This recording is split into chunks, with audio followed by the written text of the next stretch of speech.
আপনারা আওয়ামী লীগের আচরণের মতো আপনারা আচরণ করবেন না। জনগণ যেন আপনাদের আচরণে না বলে যে আওয়ামী লীগ যা করেছে বিএনপি তাই করতেছে। তারা অন্যায় করছে, তারা আমাদেরকে কষ্ট দিয়েছে, স্পেসিফিক্যালি যারা জড়িত তাদেরকে আমরা একটাও ছাড়বো না। তোমাদেরকে বাঁচায় রাখছে এই জন্য আল্লাহর কাছে আমরা সবাই কৃতজ্ঞতা প্রকাশ করছি।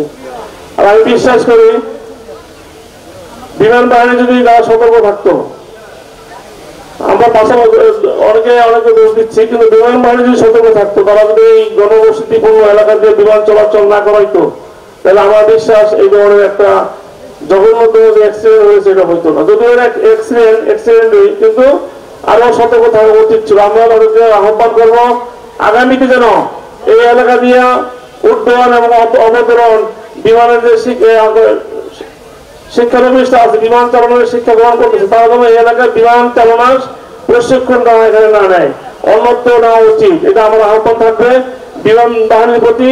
এবং আরেকটা আহ্বান থাকবে যারা অকালে মৃত্যুবরণ করেছে তাদেরকে যেন উপযুক্ত ক্ষতিপূরণ দেওয়া হয়। এটা আমাদের বিএনপির পক্ষ থেকে এবং এই দেশবাসীর পক্ষ থেকে আমি আহ্বান জানাচ্ছি। এলাকাবাসী আসলে এই দুঃখের যার বাচ্চা গেছে, যার সন্তান গেছে, যার পেটের বাচ্চারা নিহত হয়েছে, তারটা কিন্তু সেই বুঝে। আমরা যতই বলি আমরা কান্না করতেছি, আমরা দোয়া করতেছি, আমরা তাদের পাশে আসছি, কিন্তু যার ক্ষতি হয়েছে তারটা সেই বুঝে। আমরা আল্লাহর কাছে দোয়া করি যে পরিবার থেকে বাচ্চাগুলো নিহত হয়েছে, এই পরিবারের বাপ মা কে যেন আল্লাহ শক্তি দেয়, ধৈর্য ধারণ করার ক্ষমতা দেয়, এবং বাচ্চাগুলোকে যেন আল্লাহ ব্যবস্থা উপস্থিত করে। আর এই এলাকায় আর এই ধরনের ঘটনা যেন না ঘটে। আমি আবারও বলছি বিমান বাহিনীকে, আপনারা আপনাদের বিমান প্রশিক্ষণ দিবেন, এটাই স্বাভাবিক। বিমান প্রশিক্ষণ করে অ্যাক্সিডেন্ট হবে, এটাও স্বাভাবিক। এটা আপনার দূরত্বে যেখানে ঘনবসতিপূর্ণ এলাকা না, যেখানে ফাঁকা জায়গা আছে সেখানে করেন, তাহলে এই সমস্ত দুর্ঘটনা হইলেও আমাদের অনেক প্রাণহানি আমরা এড়াইতে পারবো। বন্ধুগণ, দীর্ঘ 70 বছর আপনারা কষ্ট করেছেন, এই এলাকায় যারা আপনারা আছেন আপনাদের উদ্দেশ্যে বলছি, দীর্ঘ 70 বছর আপনারা কষ্ট করেছেন এই জালিম সরকারের অত্যাচারে। আমরা নিষ্পেষিত হয়েছি, আমরা অনেক জীবন গেছে, কিন্তু এই মাইলস্টোনের ছাত্ররা ইন্তেকাল করেছেন। কালার এক্সপার্ট, জর্জ স্যাপ এবং মাইল্ড অন হ্যান্ডস টেকনোলজি সমৃদ্ধ অরিক্স ক্রিস্টাল ওয়াশ আপনার লন্ড্রি এক্সপার্ট। দীর্ঘ 70 বছর শত শত হাজার হাজার মানুষের রক্তের বিনিময়ে আমরা একটা নতুন বাংলাদেশ পেয়েছি। আমরা এই কষ্ট ভুলে যেতে চাই না। আমরা আমাদের মনে আছে আমাদেরকে কষ্ট দিয়েছে, আমাদের নামে হাজার হাজার মামলা হয়েছে, আমার নেত্রী খালেদা জিয়ার নামে মামলা হয়েছে, তারেক রহমান সাহেবের নামে মামলা হয়েছে।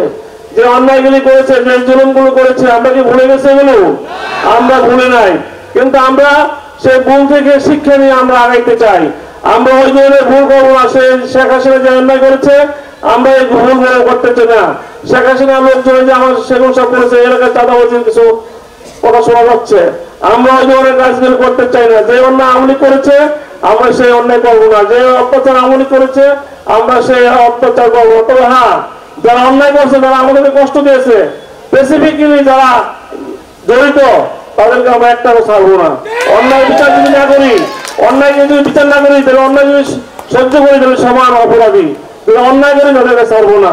আর আমাদের নেতাকর্মীরা যারা আছেন আপনাদের কাছে আমি হুঁশিয়ার করতে চাই, আপনারা আওয়ামী লীগের আচরণের মতো আপনারা আচরণ করবেন না। জনগণ যেন আপনাদের আচরণে না বলে যে আওয়ামী লীগ যা করেছে বিএনপি তাই করতেছে, এই ধরনের কাজ আমরা করবো না। আপনারা সতর্ক হয়ে যান। আমরা ইতিমধ্যে আমাদের সেগুন সাহেব বলেছে, দু একটা জায়গায় বিচ্ছিন্ন ভাবে শোনা যাচ্ছে যে চাঁদাবাজির কথা শোনা যাচ্ছে, কিন্তু আমাদের বিএনপির প্রকৃত বিএনপি শহীদ রাষ্ট্রপতি জিয়া রহমানের আদর্শের সৈনিকরা কিন্তু এই ধরনের কাজ করতে পারে না। যারা দীর্ঘ 70 বছর আমাদের সঙ্গে ছিল না, নতুন হাইব্রিড বিএনপি হওয়ার চেষ্টা করতেছে, আমাদের দলে অনুপ্রবেশ করার চেষ্টা করতেছে, তারা এই সমস্ত অন্যায় করে বিএনপি ঘরে এই অন্যায়গুলো চাপাই দেওয়ার জন্য চেষ্টা করবে। আপনারা সতর্ক থাকলে কোন অবস্থাতে আমরা তাদেরকে এই ধরনের অন্যায় করার সুযোগ দেব না। বন্ধুগণ,